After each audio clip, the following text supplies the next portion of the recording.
That's what life is. To be able to create. When we are like squirrels collecting nuts, monetary units, or perform our psychological duties with someone, we're not free. We're slaves of this type of a life. But when you study jiu-jitsu on the time, you study art. And that's why it cannot be done through YouTube. You will constantly only emulate. The result of your study, 10-year-old study, will be fucking emulation. My name is John, and this is Please Allow Me. Well, I finally had the honor of sitting down and talking to the Maestro, a true international man of mystery, a man who presciently fled the USSR seemingly just before she fell. He's a graduate of the prestigious former Leningrad Polytechnic Institute. He's a holder of several patents relating to atomic measurements of time. He's a master of sport in Judo, a master of sport in sambo, and one of the most interesting cats walking. Please allow me to introduce the Maestro, Dmitri Zaitsev.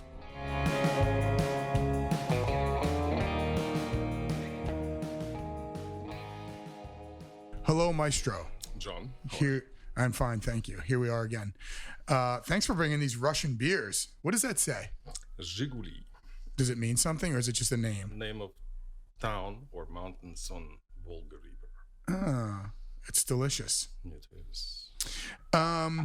When I first met you, and I said to Sean, I said, this is an interesting guy. We've got to get him out, and we've got to start to peel back the layers and hear some stories.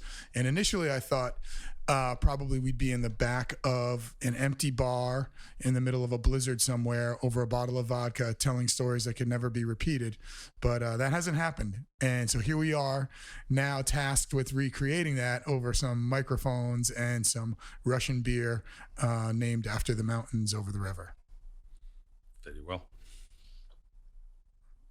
So I think that probably you have so many interesting things to talk about. It would be very difficult to kind of schedule an order of topics. So let's start in the beginning. The beginning of Maestro. Schooling in Russia as a young boy. I'd like to know about that. I'd like to know about what you studied. Was there an emphasis on art, literature, more so than there is in America? Very much so. It was a European style system, like gymnasium, where too many subjects maybe, including like philosophy or some ancient Greek languages or sport activities in detail will be studied. Yeah. But then again, it's normal European approach, I would say. Mm-hmm. What's that? But the multi-study thing.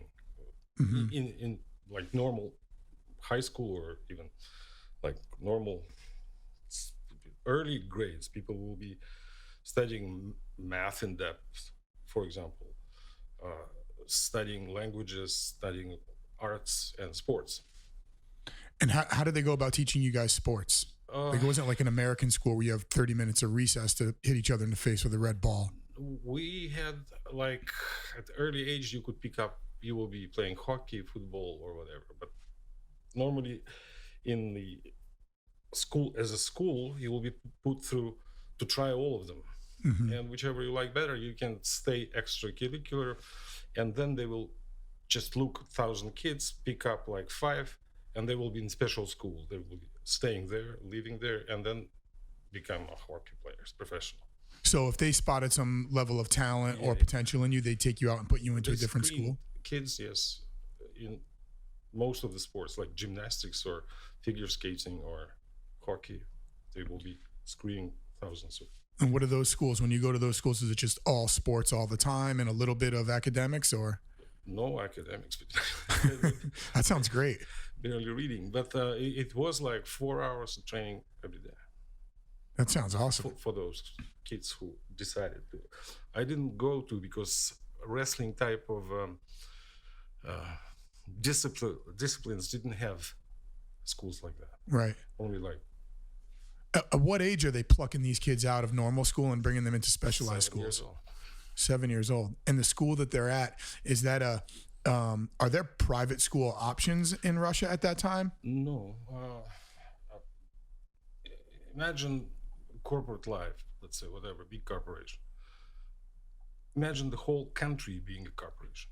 Mm-hmm. So you belong to, as a being, to some political system, and you have no choice. There's nothing private. You cannot own a house, nothing.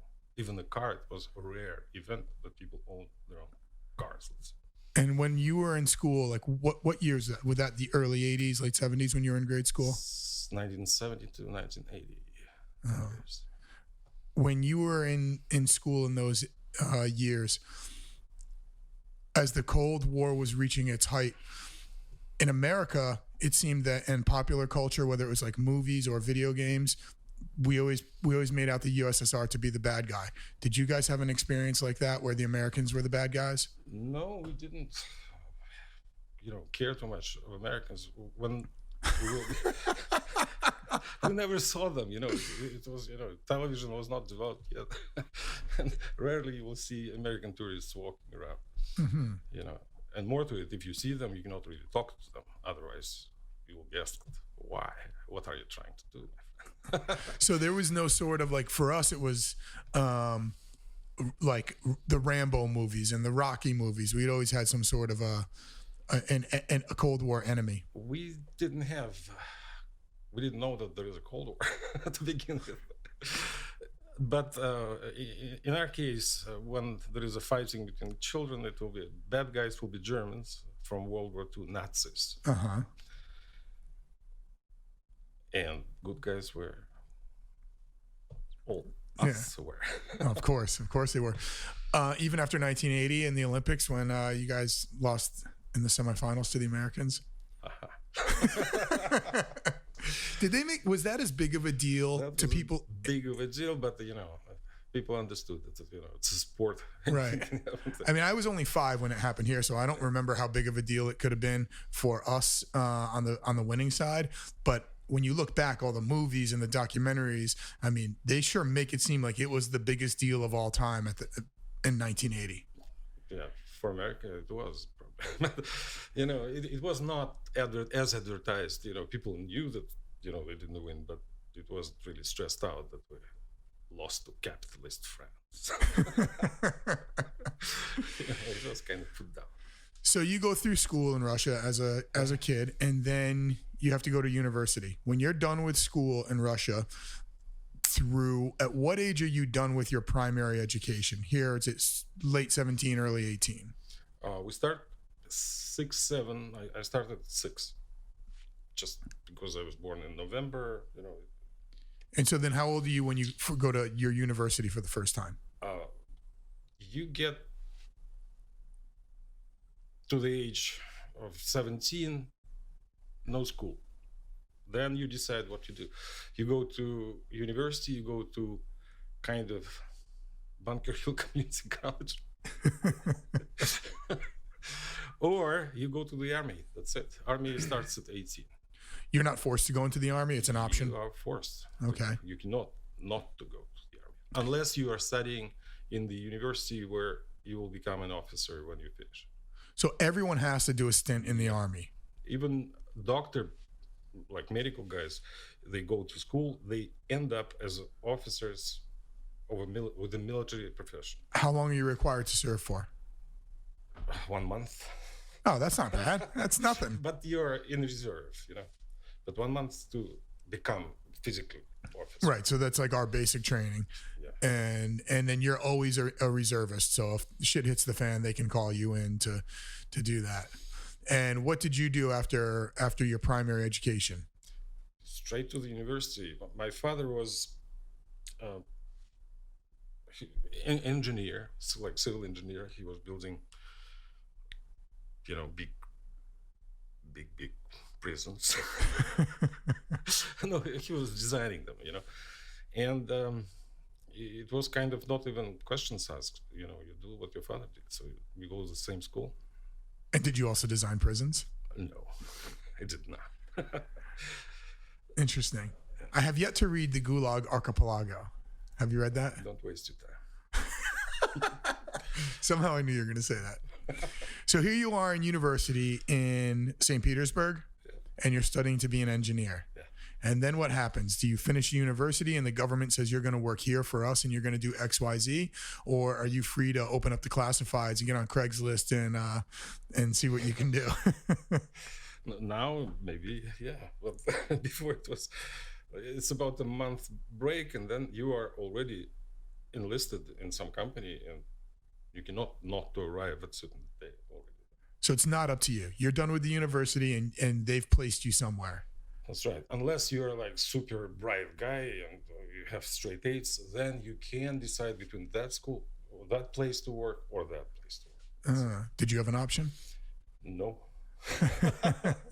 So you must have had to have been really elite to have the choice of where to work after that.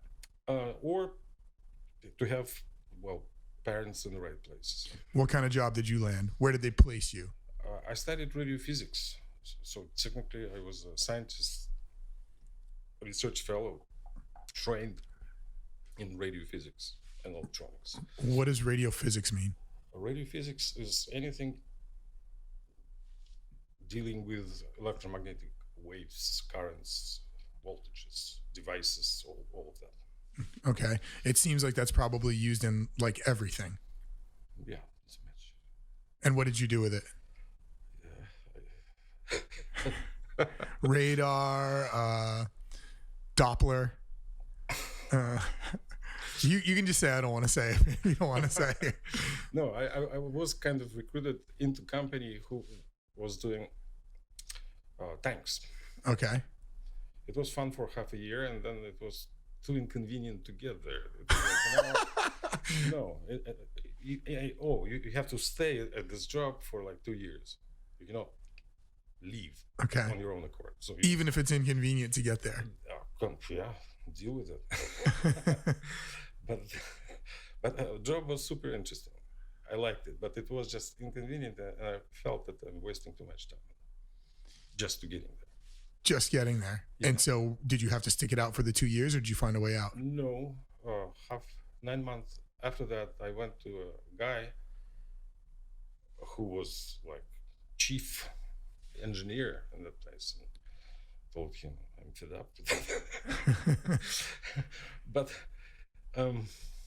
I knew his child from judo, because my judo career was already almost done then, so I already knew a lot of people, and it was kind of, they said, okay, let's go. And how old are you at this point? 19, 20? I finished university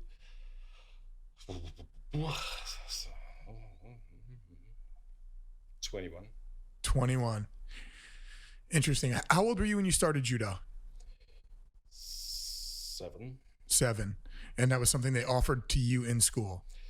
Yeah, there were classes of sambo. Judo was not on the map then yet. Interesting. There was no judo. There was no judo. So a lot of people in America have no idea what sambo is. Self-defense without weapon. Okay. And where did it come from?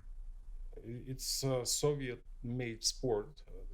One of the early students of Jigaro Kano from the part of Russia which was occupied by Japan.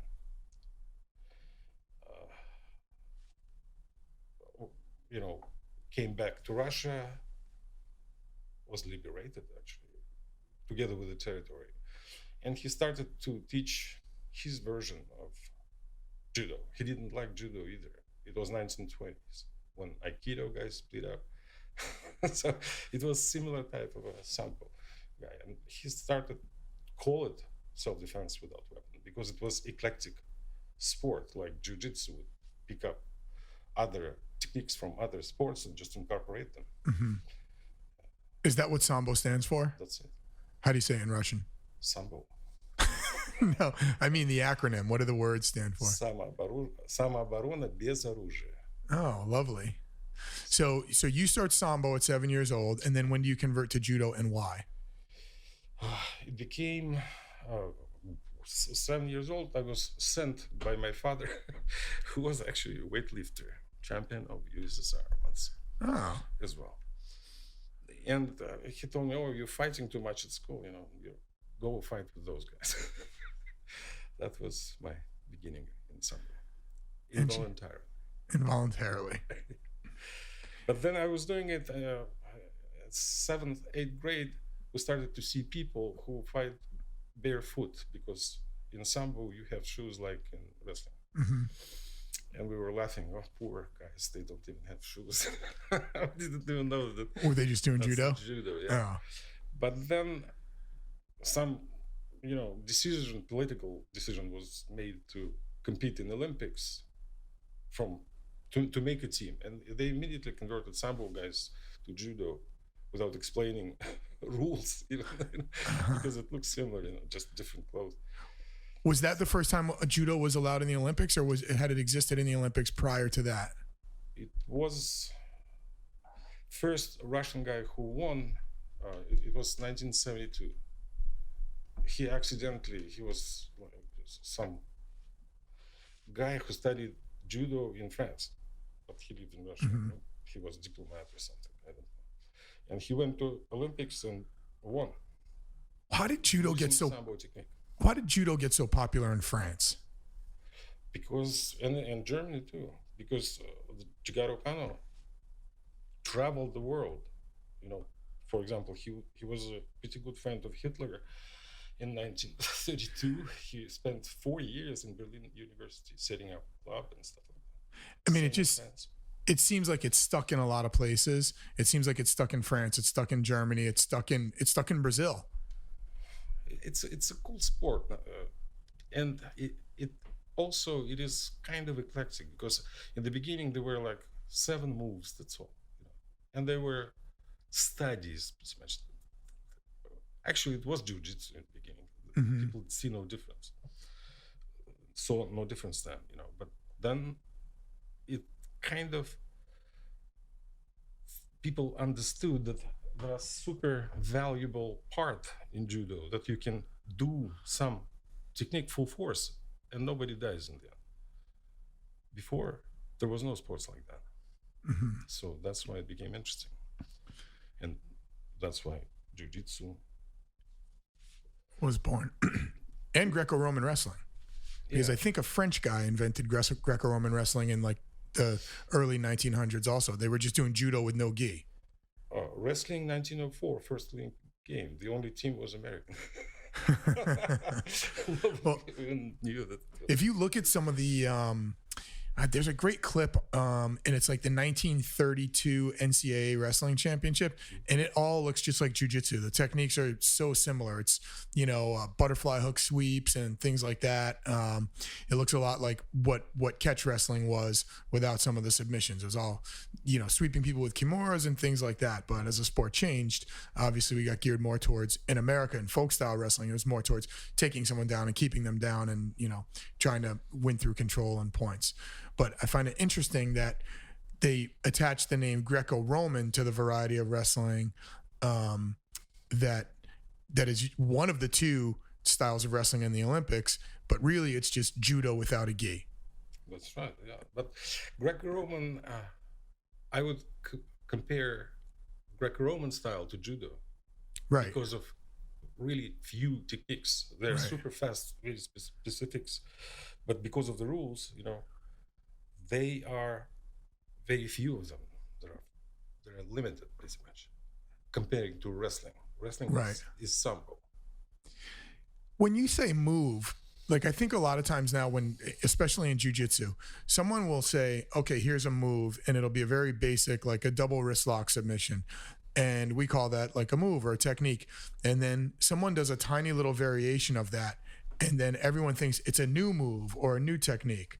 I mean, it's just like a pyramid of techniques, and I guess it depends how broad do you want to use, how broad of a definition do you want to use to describe one technique versus drilling it down and calling all these different variations their own little techniques.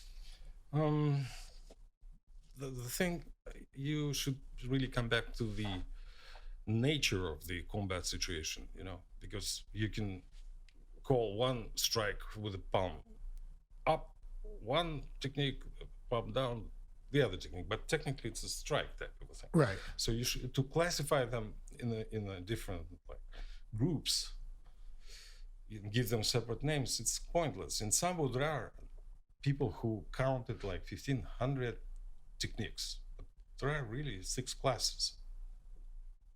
What are they? Front, back, kataguruma style, where you turn people over and sweeps. That's it. And how many? I think that what are there? 64 moves in the Kodokan? Officially, yes, but in kata there are 7 basic ones. Oh, interesting. I feel like in jiu-jitsu, I could show someone 64 moves from one spot because everyone wants to kind of delineate their version of it as something revolutionary when it's really just the same thing that the guy before them did. They moved their hand up 3 inches. Yeah. But if you as well remember that, for example, flying armbar was introduced, and Japanese didn't know about that. It was sambo technique straight, and people won Olympic Games with that. Mm-hmm. They broke all Japanese arms away with that, and then it was incorporated in judo. It was incorporated in jiu-jitsu, and it's their own native techniques now. Right. They have ancient names. And yeah, that's a huge trend in jiu-jitsu now, is calling everything by its like Japanese name. And most people regurgitate it and they don't have any idea if they're saying the right thing or not. But they've eliminated a lot of those flying techniques in judo now. Technically, yes. Even choke standing, you cannot choke standing anymore. And I can't attack your legs and double lapel grips. That was the beginning of it. That was the biggest difference between sambo and judo. In sambo, you do legs, but don't choke. Is that why judo did that, so that they could differentiate themselves from sambo? Most definitely. Interesting. It's these rule change game is just to make it different from another sport. It Right. became sambo too much. Right. National Japanese team would spend half a year in Moscow training with the sambo guys before, and then somebody said, "Oh, we're losing tradition. Let's come back to some other Japanese sport." But most of these martial arts, cry about tradition, and most of them didn't even really come into being in the incarnations we understand now until the early 1900s. 1920s were the origin of Aikido, Karate, Sambo, Judo 20 years before that. And jiu-jitsu, really, I think. And jiu-jitsu in the form of wrestling, because before it was a combat sport. You studied as a soldier, how to survive on the field. But as a competition, you couldn't have competition in jiu-jitsu before.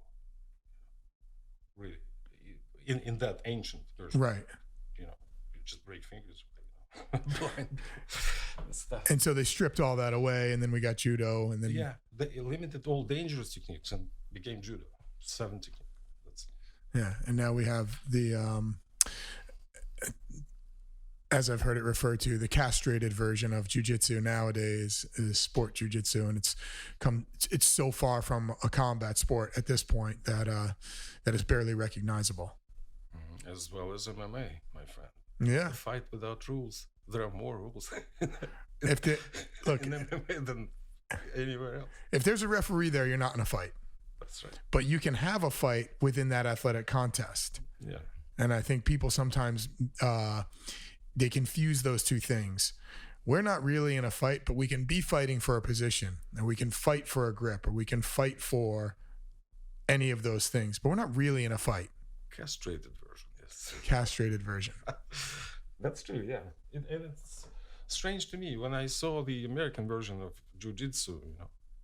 In Russia, we were introduced or subjected to ancient Japanese styles of really destroying people. That's why combat sambo was born, because it was really aggressive. So all the other arts are removing things to make them more palatable, and sambo started adding dangerous techniques back into it to make it more authentic. To kind of be more applicable, because all, let's say, paratroopers will study not karate, but they will study sambo, but they're not to compete, Right. So they studied combat version of that. When I was in basic training, we did like 2 days of judo, and it was the absolute biggest joke I had ever seen. And it was just enough to get everyone to get their ass kicked on a weekend leave at the bar. It was awful. But that started with Chigaro Kano, right? He came around doing one of his world tours, and all of the U.S. military and police officers, everyone got amped up on judo, and they wanted their people to learn it. And, you know, what was that? Gosh, that was so 75 years after he did this, we're still doing judo. Now they've gone over to jiu-jitsu to learn that, which I don't know really how I feel about that, because I think you're better off learning how to put someone on the ground without going with them, like sambo or judo. Jiu-jitsu is great to kind of pick up where the sambo and judo leave off, but you don't want to have to use jiu-jitsu in a combat scenario because it means you're on the ground. And if you're in a real world situation, it's not really where you want to be. You already lost if you're on the ground. Right. Right. Yeah, you're right. Yeah. But it's just there was no other sport but boxing. There was no wrestling type of sport like international. In last century, it all started, you know. Right. Before that, it was either combat people doing their own thing for the fight on the battlefield, you know. But weapons were preferred, really. Right. But in some countries, let's say in Russia, there was a tradition of hand-to-hand fight. Like all adult population was supposed to be brought through that. And for example, on Sunday, after church, they will go and fight 20 on 20, you know, every week. That sounds wonderful. Yeah. I like Can you imagine if we did that in America nowadays? assault and battery. Assault and battery. I mean, first of all, you'd never be able to organize it because you'd put a post on Facebook. You'd get shut down by the technology nerds out and wherever they are for, inciting some sort of non-peaceful demonstration or some shit. It would never fly. Yeah, you will probably get arrested. Yeah. Oh no, not that. Okay. So you're 21. You are sick of your engineering job in Russia. And so what's your next move? Back to school. Back to school. Yeah. I went kind of simply, that was my excuse, that I just came back to school. So even back then and in Russia, you could avoid the workforce by constantly going back to school like we do here. Yeah. If you go study further, for example, to get PhD, you spend like 3 more years in school, and you can do it full time, or you can work somewhere and do it as well. But I chose to not to work, to study. Smart. I was competing a lot at the time, and then I got like 4 patents in the field of my research. And what field is that? The radio. Ultra high stability quartz crystal oscillators. One more time for the idiots like me. Ultra high stability clocks. Cool. In the heart, of every device, there is a clock in everything now, electronics. And accuracy of this clock is paramount. Everything is converted, like weight, distance, color, converted to a frequency. And what I was building is a ruler with which everything is compared to. Mm-hmm. Right. And in the heart of atomic clock, the part which is giving accuracy to atomic clock is the quartz crystal oscillator. Uh-huh. What is an atomic clock? Atomic clock is a device which will be in 30,000 million years run away 1 second. It'll be off by 1 second in 30,000 million years. So how does an atomic clock work? How does it function? If, you say clock, I think of, looking at the back of a watch and looking at the gears and things in there constantly cranking away and moving the hands on the watch. Clearly, we're talking about something more sophisticated than that. A little bit, yeah, but I like mechanical ones better. It's quite simple. There are some chemical elements, let's say cesium, which has very specific time that electron is flying around the atom, and it doesn't change, but you cannot measure it. Okay, it doesn't change with time. It's the same like in the beginning of the civilization and time itself. Okay. It will be like that in the end of it. And so it's not affected by temperature, by anything. It's just flying on that orbit, very stable number of times a second. But you cannot measure it. It's really unuseful thing for immediate purpose. For example, you cannot measure it. Okay. You need really accurate device, which is ultra high stability quartz crystal oscillator, which is fine-tuned by that very stable in the long run. But in 1 second, signal is derived from that clock, which simply are adjusted all the time to that stable process. That's how it's working. The stable process is the cesium, is the Cesium, yes. atom running around in the molecule. But immediate accuracy of the signal is granted by quartz crystal. How?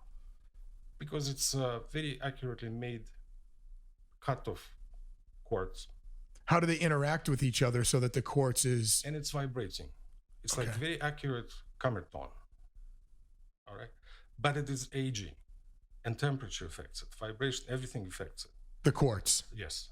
Quartz size. But none of those things affect the cesium. That's right. So they use two best things of both, combine them. That's how atomic clocks are. Interesting. How are they combined?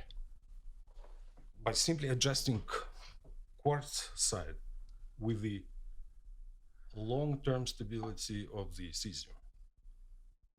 So very accurate short-term stability source of the signal is simply tuned back. If it's running away in 5 minutes, it will age in 5 minutes. It will give, without a control, it will just age mechanically.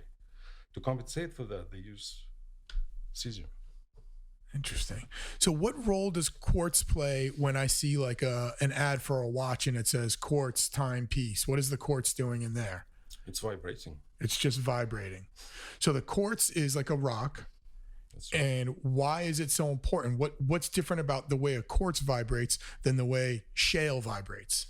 There is a piezo effect. There is a electricity. If you bend it a little bit, electrical charge will occur on the other sides of the crystal. And quartz is simple like sand. It's most popular thing on earth, really. But there are crystals made of it. Okay. And when it is cut a certain way, it can be made super accurate in terms of sizes. So if you bang on it, it will emit only one note. Oh, cool. And that's how they do it. And they simply count these pulses. And the note is a frequency. Yeah. Very cool. When you watch GPS, your map, let's say, Yep. in the car, the accuracy of two frequencies from 2 or 4 or whatever satellites are compared between themselves. And that's how. So it's receiving different signals at different frequencies, and they're gauged against one another. That's right. And the accuracy with which you can measure your own frequency is converted to centimeters of your position on the electronic map. And it's the computer software that converts those frequencies. Mm-hmm. That's it. It's just getting 4 or 5 different signals, information from which is compared to Interesting. each other. That's all. Outside of what are other applications for that type of technology and interaction between the cesium and the quartz? Research, everything is converted. Every measurement is converted to frequency. How many clicks does it take for a second for me to move 10 meters? Right. That's my time. I'm counting clicks and I know the distance. Right. And accuracy, I measure the distance, depend on the accuracy of my ruler. And what are the clicks coming from? Is that from the atom? Quartz crystal. Okay. Atom is only to adjust it back because it is aging super fast. It is physically changing. The quartz quartz, the quartz crystal is while it physically is changing. Vibrating, yeah, should be constantly adjusted. How do you adjust the quartz crystal, or do you just get a new one? You adjust it with the signal. That's what I was designing. Okay. You adjust it with the signal of like error signal. That's frequency of it is drifting, and you just adjust voltage on one little part, and it will compensate the whole oscillation back to where it's supposed to be. Okay, let me see if I got this. I'll be really fucking impressed with myself if I got this. So you've got quartz, which is a crystal, and you know based on the structure of quartz how long it will take for a frequency to go from one part of the crystal to the other part of the crystal to the other end. But because the quartz ages in the length of in the duration of 5 minutes, that time can change. But the source of the time, the cesium, is not changing. It never changes. Nothing is going to fuck with the cesium. And so to keep the quartz accurate, you impart another frequency on it to maintain its youthful structure so that it is accurate when you're measuring the frequency from the cesium. Bravo. Whoa. I feel extra smart today. Yeah, cool. Yeah.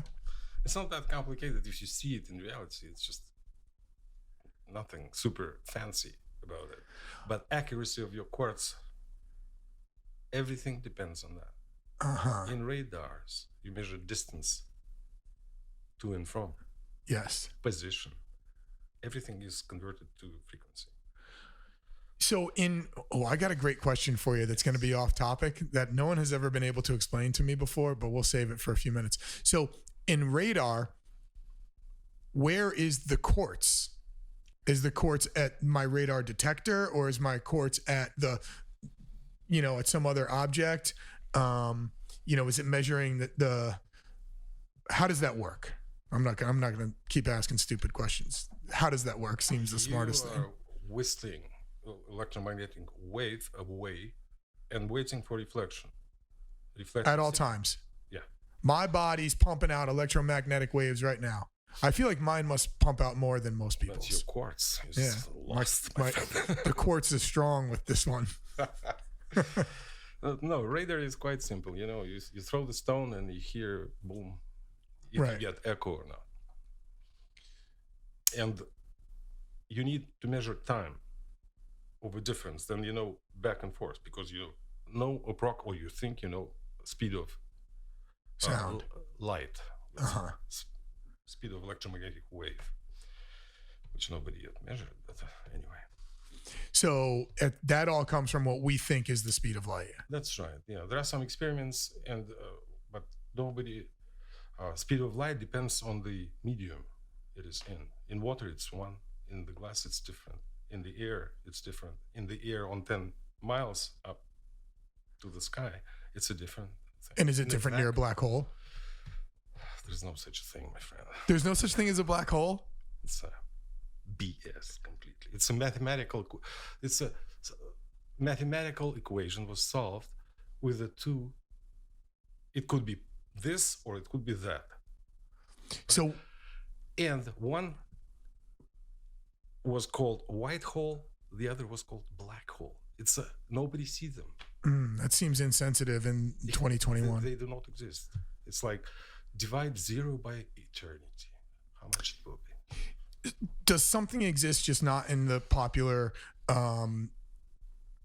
definition of a black hole? Like, we're not going to get sucked into some orb into the opposite side of the universe, but is there something there that's got such a heavy gravitational pull that is pulling light and sound and other things in there? It's a different natural phenomenon. Have you seen photograph of the hurricane from the satellite? Yes. It looks round with a hole in the. Yes. Is there a black hole inside? Not that I'm aware of. I don't think so. It's just different parts of the clouds or that mass of air which is moving together, outweighing each other, and that's what you see, and that's what they think. Like in the middle of the house, it should be. Blah, blah, blah. So out in outer space, there's just like here, there's just two levels of there's just two weights of space on top of each other, circulating one over the other. And does it cause the huge gravitational pull that we read about in school, or does it not do that? more question to you. Is there a gravitational pull in the hurricane? Are they every part of the cloud trying to get to the center? Yes. Hardly. Well, aren't they trying to get to the center, but the centrifugal force is stronger than the gravity? There is no one little tiny black hole in the eye of the hurricane. Correct. I guarantee you that. No, I believe you. Trust me, I believe you. There is no black holes in the center of the galaxies. It's the same, just hole. It doesn't have a color.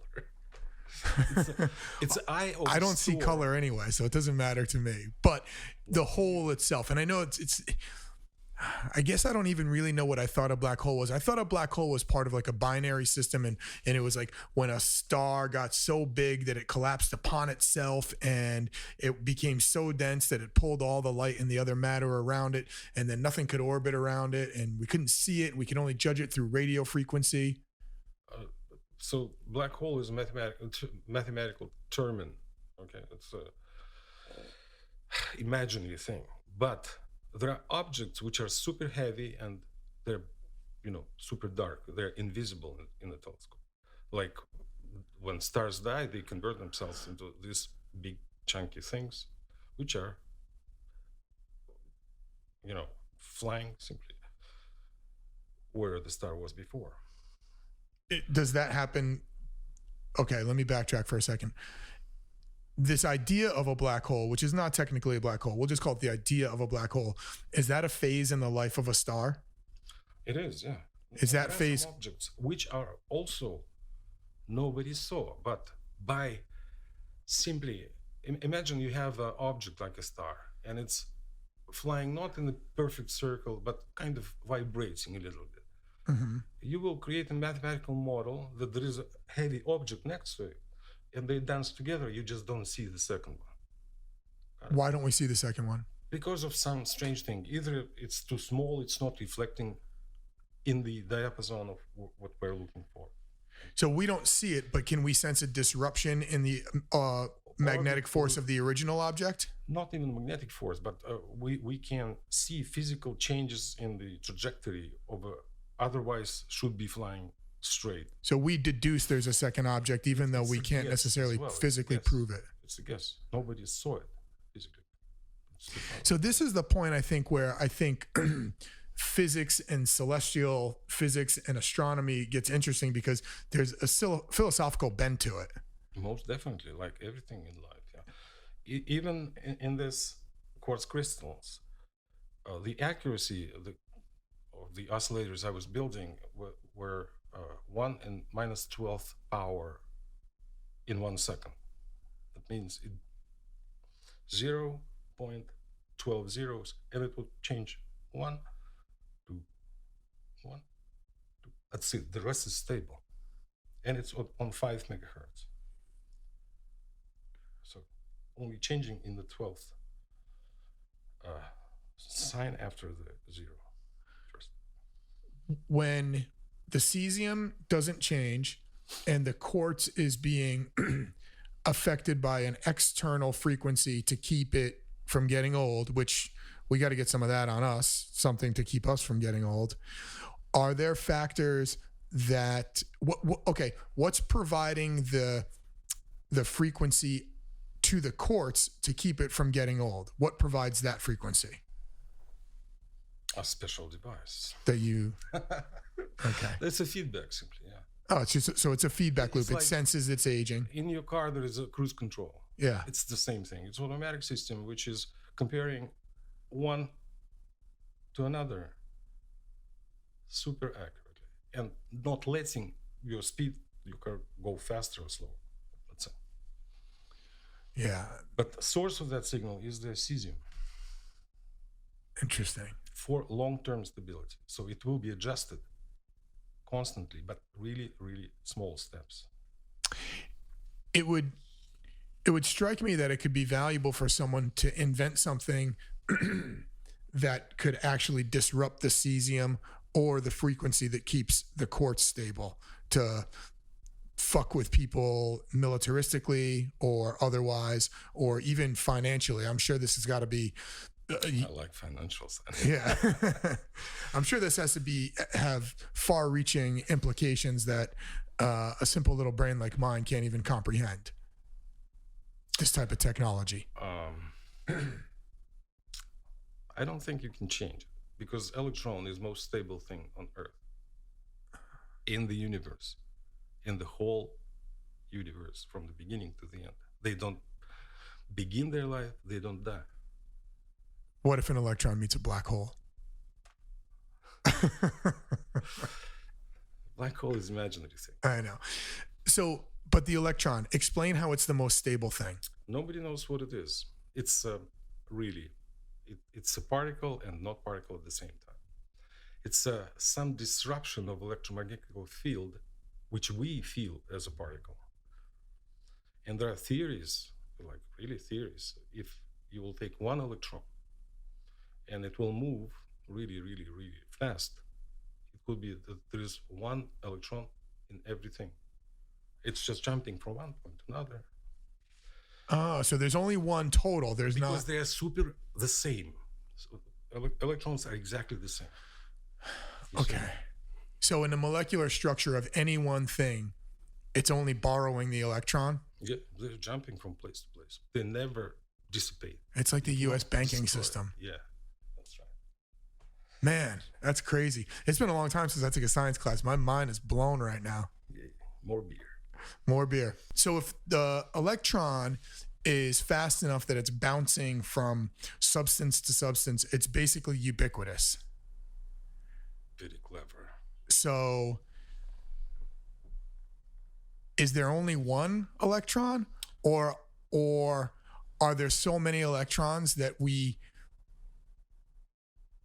can't discern one from the other, and we just think that there's only one moving back and forth? No, my personal opinion is that electron is not really a self-standing particle. It's just a disruption in the electromagnetic field. It's a property of the field, of some strange thing called electromagnetic field. And it moves only with this speed. It cannot move faster or slower. It's property of the field itself. We see it as a particle, but it's just like a wave in the ocean, you know. So how do we rectify an electron has a positive negative charge, an electron has a negative charge, and a proton has a positive charge. So for things to be in balance, that electron must be moving really, really fast from entity to entity. Correct? That is correct. But there are like strange, really philosophical things. Like it cannot move. It can be only in this spot, in this area. Let's say, imagine you are in an apartment now. Yes. And you can be only here or outside. And you are jumping from here to outside, but you cannot ever cross the door. Okay. So there are forbidden places where electron never can be. Where are the places the electron can never be? As I'm saying, for example, imagine yourself, you are an electron. Okay. And you're only in the room or only outside, but you cannot cross the door. Okay. How do you do it? I don't know. Tell me. Nobody knows. So there are properties of this particle that, like black holes, are imaginary. We feel it, or we can measure it this way. Only we don't know why. Is it forced one out, or is it pulled in from one entity to the other, or do we not know? We don't know. We don't know how it's moving around one on the same spot. We don't know where it is on the orbit. It's like a sphere. Is color a wavelength or a particle? It's a deviation of a magnetic field of stability. So it's property of magnetic field. Explain that more for me, please. Pretend I don't know what any of that means, which I don't. Disruption of electromagnetic field, which only can fly. It cannot stay on the spot. You see, it only can fly with the speed of light in this medium. And at this location, because the speed of light would be different somewhere else. It doesn't have a mass. It weighs nothing. So really, it is a disturbance of the electromagnetic field, which will fly and never get tired of flying, you see. So field itself supports it. And that's why it's moving with that speed, called speed of light. What if it flies by the mythical black hole? It will. Will it bend? It will. Theoretically, it shouldn't, but practically, light is affected by mass. Yeah. It will bend. You will see star in a different place, slightly, because there is a heavy object on the way of light to you. So due to the speed of light and the fact that light bends, when we look up into a night sky, we could actually be looking at a source of light that no longer exists. And when it did exist, it wasn't in the spot we're seeing it in right now. Definitely. So how then do You're astronomers... looking in the past, I'm sorry. You're looking for millions of billions years ago. Interesting. And if the light is bending, how then do people who study celestial bodies pinpoint where these things are? Okay, here's the question. If I see a star in the sky at one location and it's a result of light that has bent because it's traveled through the galaxy at the speed of light in a straight line, but it's been bent by gravity, it'll be moved by gravity, can we pinpoint the actual source of that light through studying the electromagnetic field, or we can only pinpoint where we see it coming from? Oh, you cannot guess where it is now because you don't know where it is really. With the celestial objects, it's first thing, it's really impossible to measure distance between from us to them. We don't know how many years light traveled from them. And there are some stupid, like mechanical questions or, ways to deal with it, triangulate the position of the star.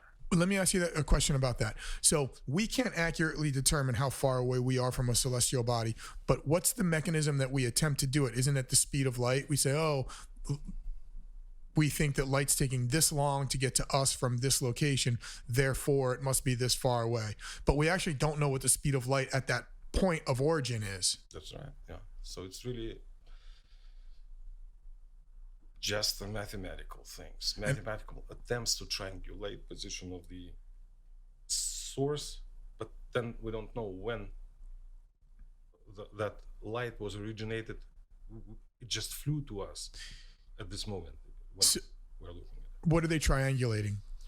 Wouldn't they need something that they actually do know a firm location of in order to triangulate? There's no firm locations in the universe, my friend. We're flying in the space. But if you will take Earth and put two telescopes on both sides of the globe, the triangulation will let you know if it is this far away or that far away by analyzing parallel lines from your side of view from both locations. Or you can wait a year from one telescope, let Earth fly to the same point and compare measurements on the different sides of the orbit. How did people in ancient civilizations build these pyramids that line up so that the sun goes through the one window on the exact same date at the exact same time on several different continents? We don't know. We don't know. Because the North Pole is moving, really fast, back and forth. In the military, I used to shoot howitzers. And one of the ways that we measured and determined where we were going to shoot the howitzer was by measuring an azimuth. And field artillery guys don't necessarily have they're not all going to join Mensa when they're out of the military. So I tried to figure out, how does an azimuth work exactly? And no one could teach it to me. Do you have any idea how an azimuth works? And is it related in any way to what we're talking about? In a way, I don't know how it works myself, I don't know. I never shoot anybody. But I know what you're talking. That was a problem of all sailors, actually. They know approximately where they are according how far of equator they are, but where on the globe they can only take time, accurate clock they didn't have, to measure how many hours sun, at what time sun will rise, or certain things like on the sky will happen at certain time.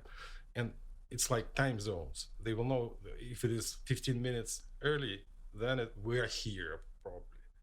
If it is 2 hours late, we're probably in New York. But they would have had to been in that location at some point prior so that they have bearings. Yeah, and that's why they call it Greenwich Mean Time. What do they call it? Greenwich. Oh, Greenwich time. Yeah, Greenwich Mean Time. It's yeah. the origin agreed by all ships where zero time is. Kind of. And then they calculate interesting. the time of sunrise or time of certain position of certain stars on the sky, and that will determine your position on the globe. And who's keeping time at the Greenwich Mean Time central location? An atomic clock? No, there are some stupid clocks. Now everything is atomic, and every tank is keeping its own clocks now. Very interesting. Yeah, because I noticed that every time someone sets their clock, or like I get a newfangled watch and they want to seem like military and high tech, everything's related to Greenwich Mean Time. But if Greenwich Mean Time isn't accurate relative to anything important, then who the hell cares? It's arbitrary. But all time is relative. We don't know what time is to begin with, my friend. How so? What is time? I mean, I think time it's is just distance between two something happened things, like sunrise, sundown. It's a unit of measurement. Is it a duration or a difference? We don't know what it is. We know that there are some periodical things in life, like cesium. Is it a duration or a difference? Yeah. Fuck, yeah. So we are in a strange situation. We're, consider ourselves scientists, blah blah blah, but we don't know nothing why it is. Right. Like if I show you how to do ogoshi and will not tell you why it's working, it's pointless for you to consider yourself as studied ogoshi if you don't understand what's going on. You just mimicked something. Yeah, you didn't study it. You pretend that you're doing it without understanding. So unless I fully understand ogoshi, I'm just pretending. Yeah, but if you're fully understanding not ogoshi, but the physical, why you don't see the beginning of the attack, why you don't see the end of it, where it's going, why you're falling, right? There is it's complicated process, of interaction of two people. Yes. Then, if you understand it, you will develop your own ogoshi. Not necessarily it will look the same. And that's how many names will come to the existence, This will be called ogoshi. This will be called slightly different, But right. Why it's working? It's only because people don't see what you're doing, or they are reacting, trying to keep balance in such a way that they're falling and jumping over themselves. You're fooling them.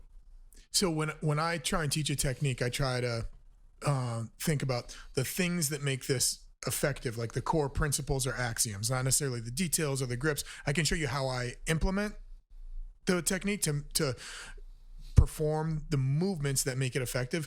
But the problem is I think that understanding, like you're talking about, understanding ogoshi is the best way to teach. But when you have a beginner, the only real way to teach them the ideas behind ogoshi is through rote memorization of the actual drill.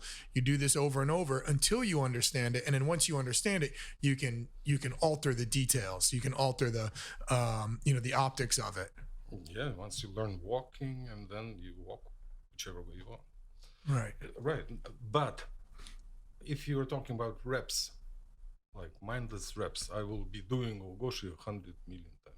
Mm-hmm. Without understanding what you're doing, it will never be useful.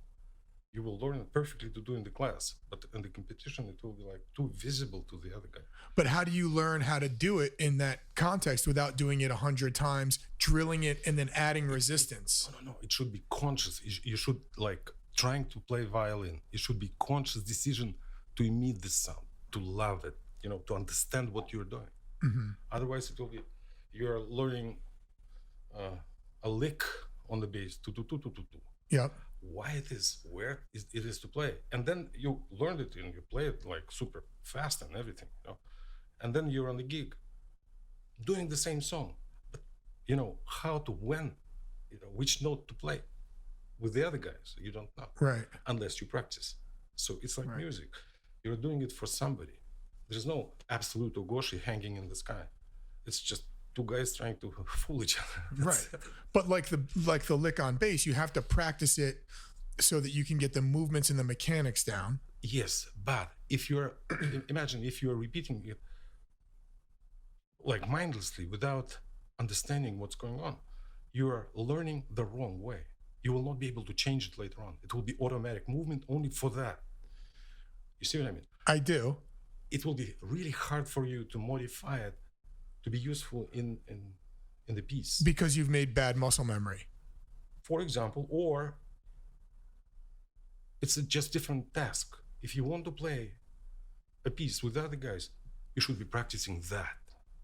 I understand you should learn notes, hopefully, to be able to. But if you're just playing notes without listening what you're playing and how it's matching or not matching the other guys, your part is pointless. So whose responsibility is it to approach ogoshi or playing the lick the correct way? Is it the teacher's responsibility to cut you loose and say, here are the three main notes, here are the three main movements?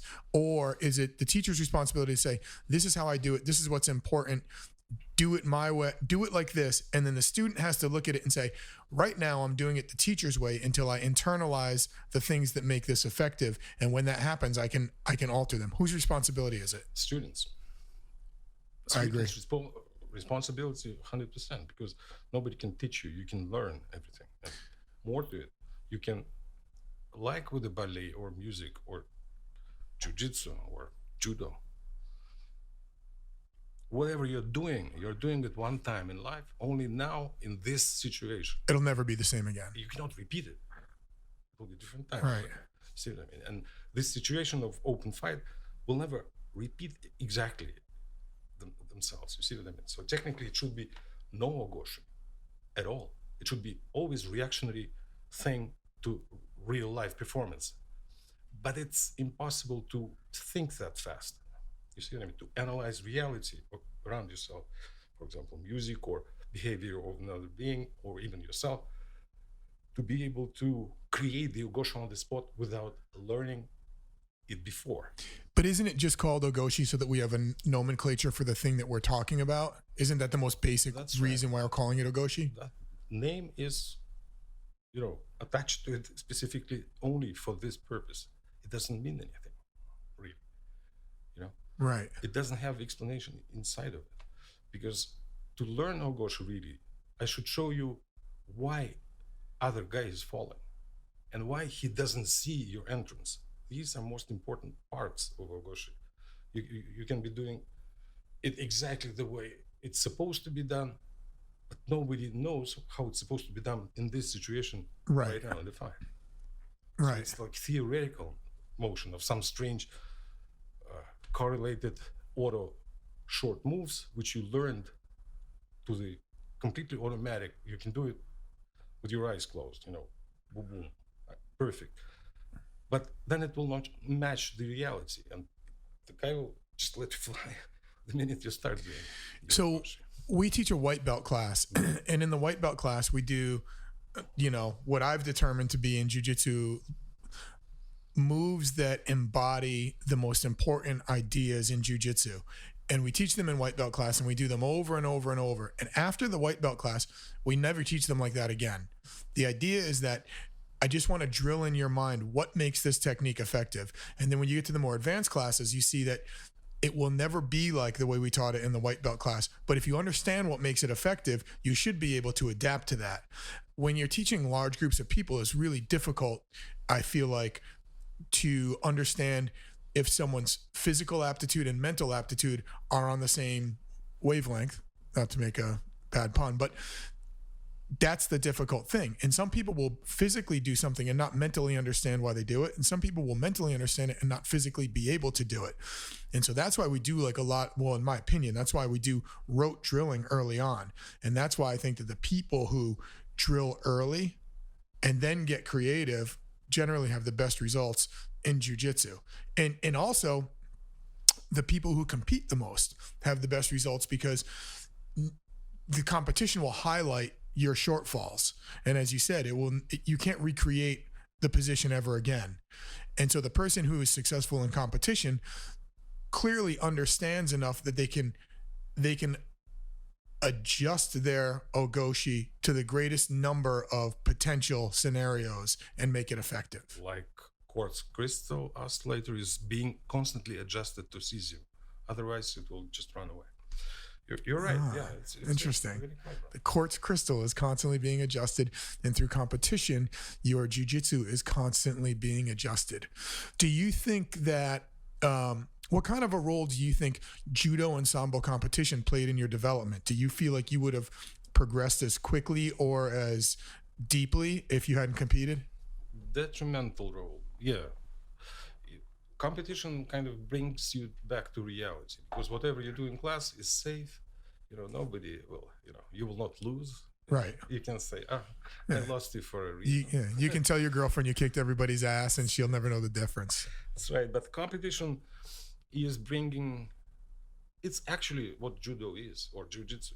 It's a reality, because otherwise it's a theoretical discussion on how to break somebody's bone because bone has this type of a shape. It's a medical question. Right. Or how to choke someone. Right. Unconscious. So if you were to start someone, an adult, let's say, someone who's not a child, and you were going to teach them judo from the beginning and it was a one-on-one setting, would you just skip the drilling altogether and try and teach them philosophically? And what if there's a disconnect? What if their mental and physical aptitude are not congruent? That's a good question. I will answer it in just 1 second. One little note. Tell me, John, please. Yes. Why people like military guys have pretty much the same uniform or go on strange thing like parade? Why? Why do they do that? Yeah. Well, the military wants you to conform so that if something happens to you, they can pull you out of line and put someone else in your spot and the group won't lose a beat. And not just that. This is obvious answer, of course, but try imagine if you're a normal human being, right? Not a soldier. You move or do whatever you want, kind of. Yeah. Or necessities of life, right?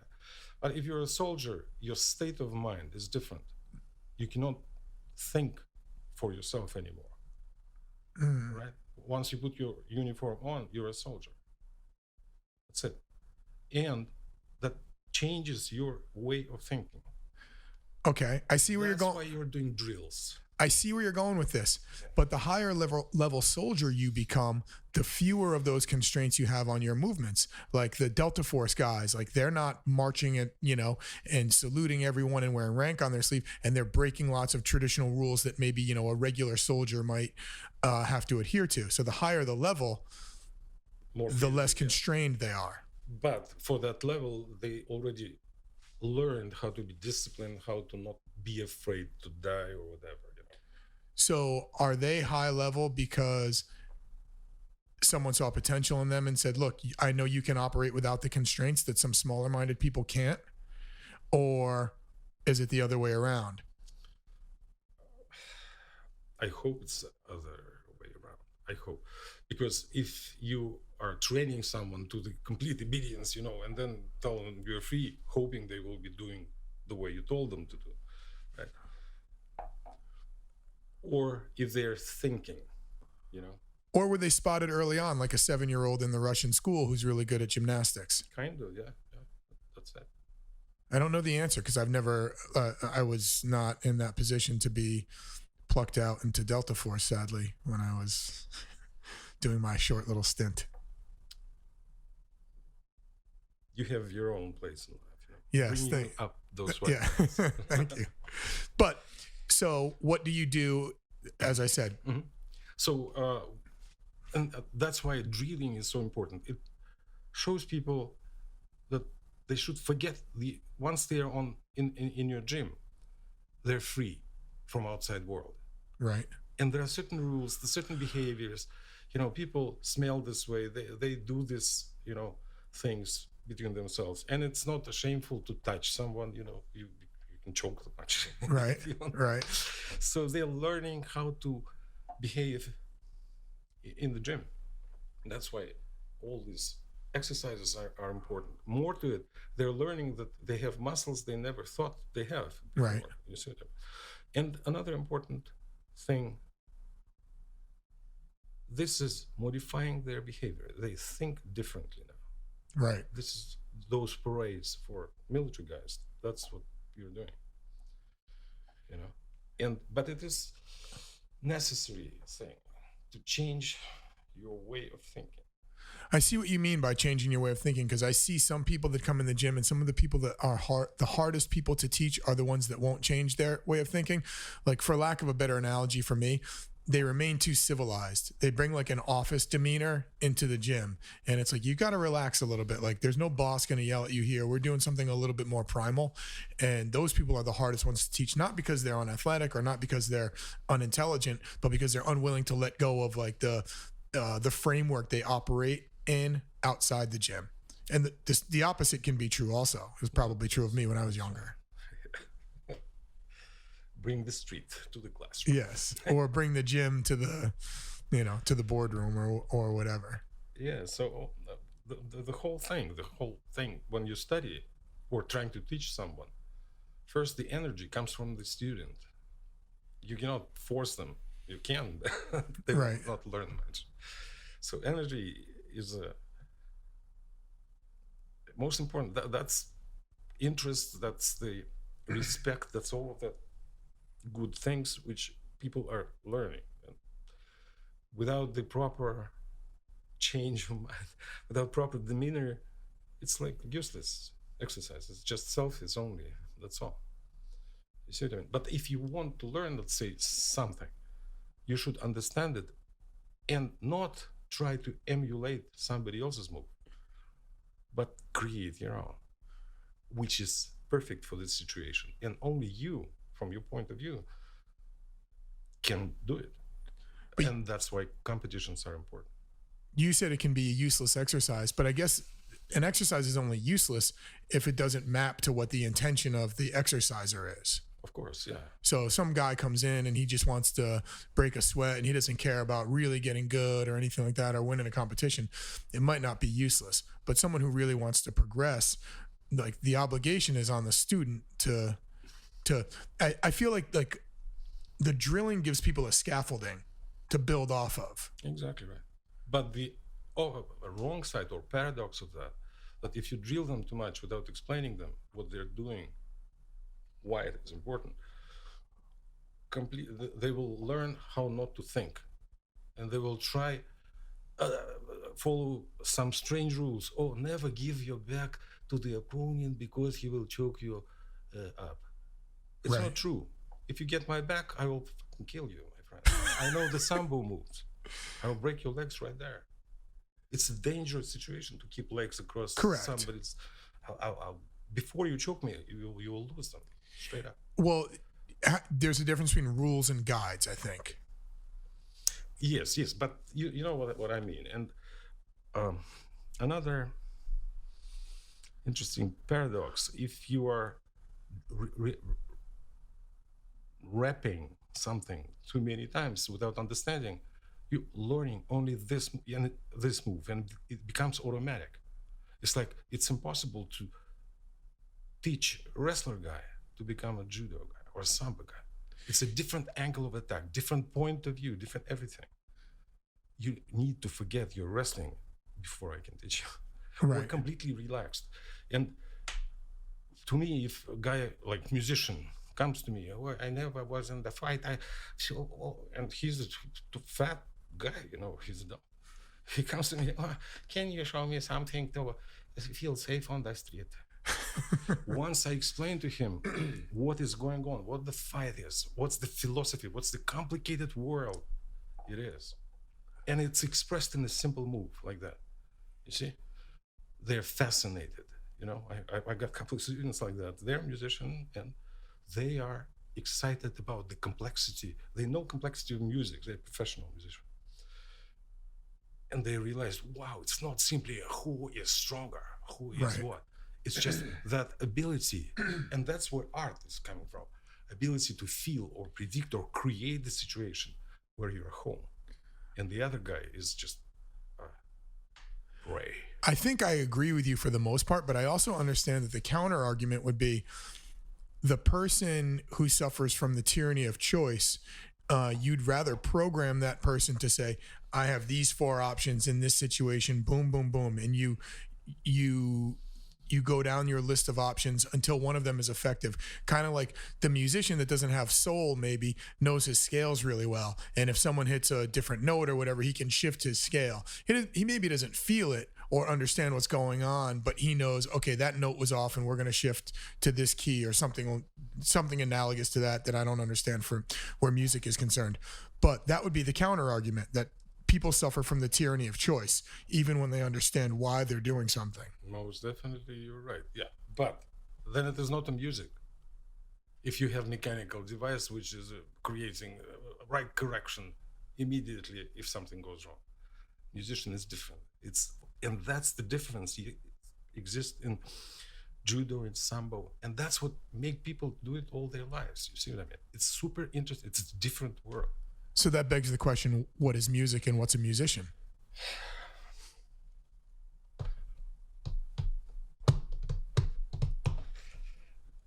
Music, to my point of view, it's a super concentrated feeling which I can express only in such a way that I will play with somebody else's perception of time. Strangely enough. Uh-huh. You see what I mean? Yeah, I like where you're going. Yeah. So I cannot guarantee that you will feel what I feel trying to create it, because you translate it from your own side. Mm-hmm. As a listener. Music does not Yes. exist without somebody who's listening. Yes. You see what I mean? It's a kind of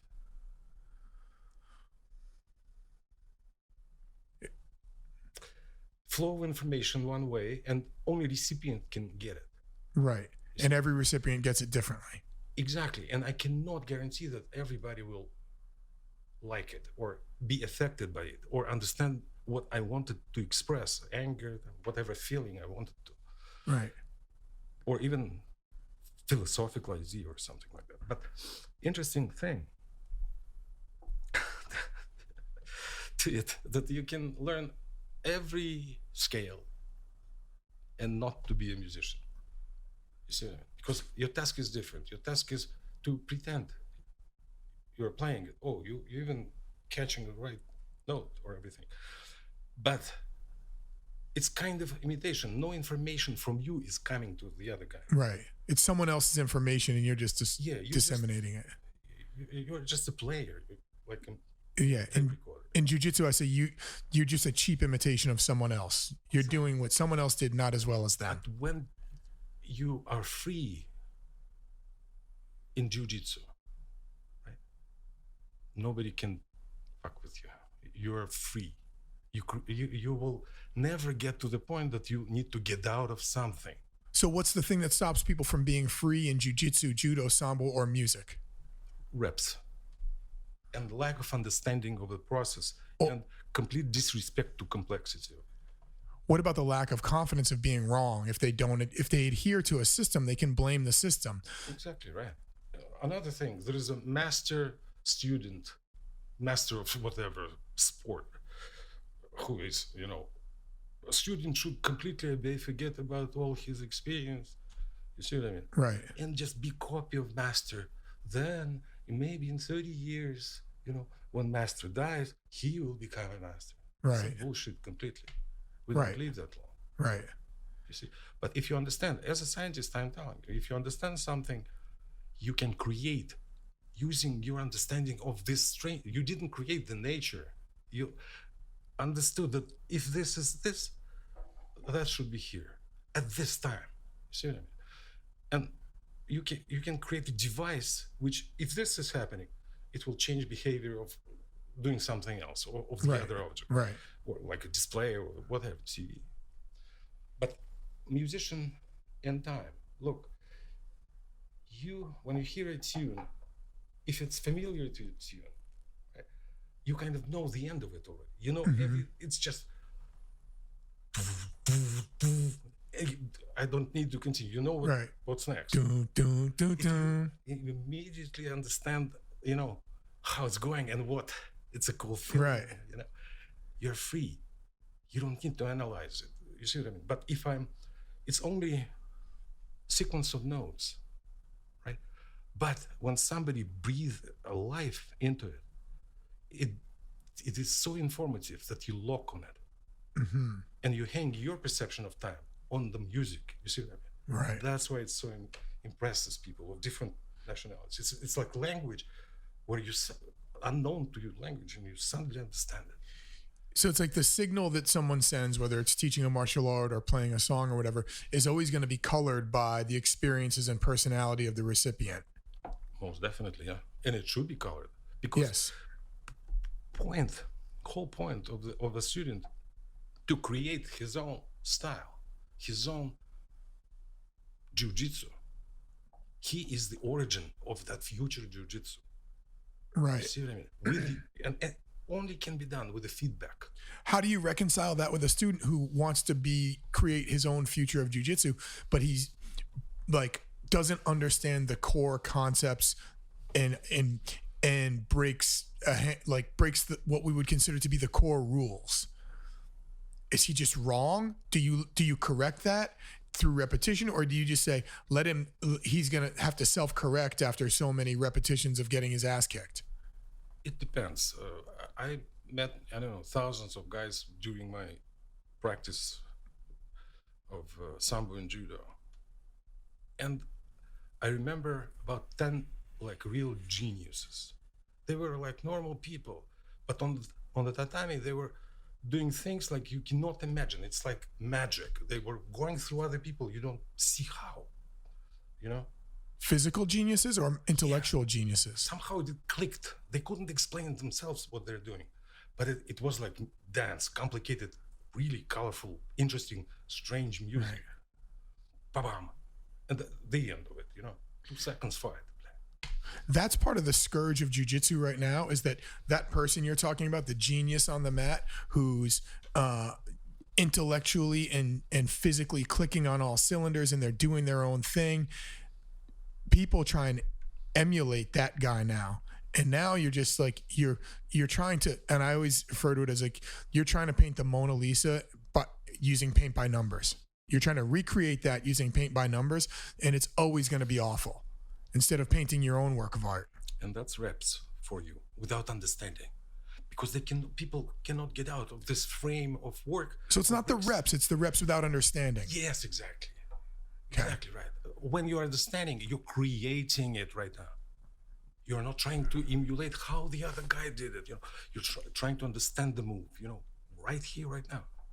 So that's got to be what it's like to be someone who invents things that get patented. You went to school, you learned physics, you learned the laws of physics, and then you took those laws and you created something with those rules and laws that was different than the person who taught you. That's correct. Yeah. And I mean, it is life. That's what life is. To be able to create, when we are like squirrels collecting nuts, monetary units, or perform our psychological duties with someone, we're not free. We're slaves of this type of a life. But when you study jiu-jitsu on the time, you study art. And that's why it cannot be done through YouTube. You will constantly only emulate. The result of your study, 10-year-old study, will be fucking emulation. how do I convey that to people? That's the problem. And I think one of the issues in all industry right now, I have friends who are in strength and conditioning, friends who are in fitness, friends who are in music. And the issue is that because something is online, newer and even intermediate students think that because some no-name person put it online who has no experience, that it must be right. And most newer people view everything as binary. My instructor, coach, teacher, whatever, does it this way. But the kid who paid for the ads on Instagram does it this way. He must be right. And you run into a problem with trying to convey information to those people because there's a mental block they have. And that's the real trick. Do you have an answer for getting the information to those people? Very simple. Just watch some fight in reality in the class. When two jiu-jitsu guys are fighting of not such a level, genius level, or like super experienced guys, where you cannot already distinguish difference between what they learned by reps or creating Right. Just show them how boring it is, how predictable and stupid, and people don't understand what they're doing. They're just hugging and sweating. That's it. You don't see this wonderful thing of a victory of a human consciousness over animal. You don't see it. You see just strange exchange of bodily fluids in the strange sexual positions. Yes. Yes. Which brings me to my favorite topic, which we don't have to get into because I cover it quite enough. The intersection of sex and violence, as they're both self-preservation techniques. That's correct. Yes. These sex is violence. Yeah. Inherently. Yeah. To have sex, you don't need to do. It can be done in such ways, especially now. You know, people can be gay, can do, you know, consider sex by touching each other with a feather. Right. It's bullshit. But it is combat situation, realized right now, and that's why it's charged. It's like fight of jiu-jitsu. Right. So it can be boring. It mostly is, if you will. But you're not imitating someone else. Exactly. Oh, you might take bits and pieces from what you've seen. You're imitating. If you're watching porno too much, my friend, you will be trying to, you know, you'll be doing wrong thing. It's not sex. It's just make to believe or pretend, you know. Right. You're an actor. Sex is about, that's what music is. It sounds like it sounds to me, and correct me if I'm misinterpreting this, it sounds to me like all these things, music, martial arts, fighting, and sex, from what I'm feeling from you, there's an element of like your soul that has to go into it to individualize your version of it. And without the soul, you're just a cheap imitation of what you've been watching. You're missing the world because you as a human being can create the world, not just understand how it is done. You can create your own. Right. You're free if you're free. And freedom should be cherished. But if you're constrained by a system, you'll never really be free, even if you're good at the system. What kind of a system? Rules? Yeah, I mean, like I think in martial arts, I think of like musical rules, scales, and, you know, circle of fifths, and you have to go here and you resolve this scale over here. In martial arts, especially in jiu-jitsu now, there's this system for this position, but then 8 guys have a different system for the exact same thing. You can kind of get constrained by that system. This is a result of these reps, mindless reps. Right. Okay. The guy who created some clever move, right, spent enough time and gave a birth to it himself, you know. He didn't try to. The other guys maybe stole it from him. That's fine, you know. But once you created it, it's yours and it's unique. And nobody knows. Imagine if people would be like jiu-jitsu fight would be interesting to watch. It would be amazing. Right, but it's not. It is not. It is kind of boring. It's very boring. You know, you're just watching. What are they wasting so much time? The only people that watch jiu-jitsu are jiu-jitsu practitioners, and not even all of them watch it. Yeah, but to be a viewer, it's not student. Right. Student is a creator. Right. Student on just a child. He doesn't understand rules. As for example, you have a child. You understand he is not walking too well yet. You know, let him play and wait for him to grow enough to show him how to run or whatever. Right. So there are stages how to do it, but your main concern as a parent is for this child to develop his own understanding of this, his own why. Right. Not because father said that you cannot do it, but I don't want to do it, and I will not. That's it. So To become a human, right. not your pet. You see what I Right. mean? You're not trying to create a smaller version of yourself. Exactly. You're trying to give them the information to make their own decisions and manifest their own personality and experiences. Yeah, to be alive. You want another being as you are. Right. If you understand this thing, if you never thought about it, it's hard to explain what love is. What is. Right. Right. In Russia, there is a saying that love is what men invented not to pay. Yeah, that's yeah, I understand that. Maestro, I have a question for you, and you can take the American Fifth Amendment on this. Okay. Because my friend does not believe me, and I texted you this one night, that you have defeated Putin in judo. Yeah. So Putin was just a normal guy, 10, 11 years older than me. He was our kind of coach. Sometimes we met in the competitions, and he was a sambo guy, So he's completely was missing part of why sambo guys lose in judo competition. Do you consider yourself a sambist or a judoka? Both. In me, it's already two different disciplines. I know what's the difference. Mm-hmm. And other people do not.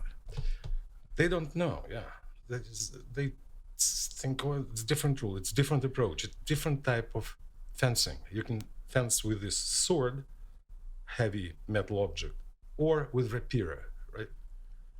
Where only poking right is counted. Yeah. And with the sword, you can profess your hate to the other guy. Yeah. That's the sambo and judo. It's different everything. But just by calling yourself a sambist or a judoka, are you not just adhering to this system of techniques and rules? Once you understand why it is, what's the philosophy, why this technique originated, it should be super critical to what you hear. Or it should be done this way because I invented it. Right. Fuck it. I find sometimes in jiu-jitsu, you have the easiest time defeating a jiu-jitsu technique when you use a non-jiu-jitsu technique that someone's not ready for, equipped for, and has ever seen. Like if you use a good wrestling technique that's well within the rules of jiu-jitsu, but the jiu-jitsu people, they're not familiar with seeing it within jiu-jitsu canon, that can sometimes be the most effective thing because they're adhering to a system of techniques that they think fit in jiu-jitsu, but they haven't seen all the techniques that fit under that umbrella of techniques. They don't even know sambo response in the same situation. Right. They don't know sambo. And to me, jiu-jitsu is just a department of sambo on the ground, strangely overdeveloped in some complicated series of 30 steps. The guy will move half inch and you need to start again. Well, because jiu-jitsu is going down the road of katas. Yeah, down the road of limitations, down the business. Right. You see what I mean? Not freedom. Right. And the more rules they add to the tournaments, the more people will gamify the rules and it will go further and further away from the freedom you talk about. I think there always will be people who will just say, fuck it, and create new jiu-jitsu, call it differently. You see, like happened in the 1920s with Aikido, with Judo, Sambo. They split. They tried to do it recently, and they did a combat jiu-jitsu where they allowed slaps, and it was the most embarrassing thing in the world, and I've never been more ashamed to be part of this sport, is when they did slap fighting on the ground with jiu-jitsu. It's kind of strange. Yeah. It's really strange. just do MMA or learn some boxing, for crying out loud. But slapping is a good thing. I like the slap. Well, in jiu-jitsu, it's a good thing because the slapping is the ability to deliver a powerful strike in a guarded situation in terms of like one guy on the bottom and one guy on the top. In general, the ability to do that also embodies the same principles that allow you to pass the guard and get to side control or to the back. And so the inverse is also true. If I want to stop you from punching me, those same theories and techniques can be applied to stopping you from passing my guard and getting to a spot where you can submit me. That's true, but that's so strange. It's like, we'll be cooking fish, but we'll add meat. Okay. It's Right. different things. But we're just cooking. Yeah. So we're cooking food. Yeah, kind of. Yeah. And fish is one type of food. We'll call it turf and surf. Yeah. Or we're just eating and everything just has its own name. I think that there's like this weird hierarchy of like broad levels and terms where you can drill it down to the most narrow terminology to identify yourself as doing something different. But then the next tier up, okay, you're doing jujitsu here. And then the next tier up is you're just grappling and all the grappling sports are here. And then the next tier up is just fighting. You're just fighting. And the next tier up is you're just moving. And people want to whittle it down to some super individualized nomenclature so that they act like they're doing something so different than everybody else. But really what they're doing is something exactly like the other people in their little group. Wonderful sentence. Yeah, you're right. But really, people, if you can imagine how pleasant, how strange, how life it is to be free, you should really enjoy it. That's the difference between us and squirrels. We can do something. We can create something. Do you feel like in America, the political climate is bringing humans closer to the life of squirrels where we're not free? Closer to corporate life. It's called globalism. Right. So when they own everything, you're part of system. That's a socialism. Is there a difference between when the government tells you what you can and cannot say and what a technology company tells you can and cannot say when they're intrinsically tied to the government? Meaning some entity you have no power over is controlling what you can and cannot say. It's a strange, especially lately, it's a strange, thing, because we don't recognize this president, we will just cut him off this Twitter thing. Yeah. We like this president, we will support. It's a strange. Why do you think so? Especially with younger Americans, I find it amazing that they refuse to listen to people who have lived in socialist and communist countries who are older than them and tell them that, look, this is probably, maybe we're heading down the wrong path here. They refuse to believe that. They're hell bent on insisting that we're going to figure it out and do it the right way. It's a good thing because socialism is different from capitalism by ideology. But, right. Ideas are more important than money. You see what I mean? And that's why I understand young people are into it. They want life to be different, not just make money and be a squirrel. But doesn't it always end up unpleasant when you go down that road? Yeah. Right. It defeats itself. Democracy defeats itself. It becomes, quite the opposite thing. So democracy, they think democracy is too big to fail, and all it does is crumble under its own girth. Because if you think of it, all we are talking are paradoxes of life. Like how to explain people to be free. When they come to you, they're already free. You see what I mean? They have zero information. Right. That's a freedom too. You see that? But the same thing about the political systems, I guess. When democracy is mandatory and you cannot think different way, that's already not a democracy. Yeah, I see what you're saying in terms of like adhering to a strict ideology, but I mean, democracy gives you a much bigger box to operate in, whereas some other ideologies give you a smaller box to operate in. And maybe you're never truly free under either one, but it seems like, and I'm no political scientist, it seems like under one, you have more room to be free than under the other. That's true, but when systems like ideological things collapse on people and are enforced, then the population then you 50 years later understand that you were born in North Korea, really brainwashed, and your perception of life is completely different than your Right. perception of life. And I guess my question, and maybe it's not even answerable, is why do we have so many examples of this path we're on leading to destruction throughout the world and throughout history, yet we continue to push ourselves down this path?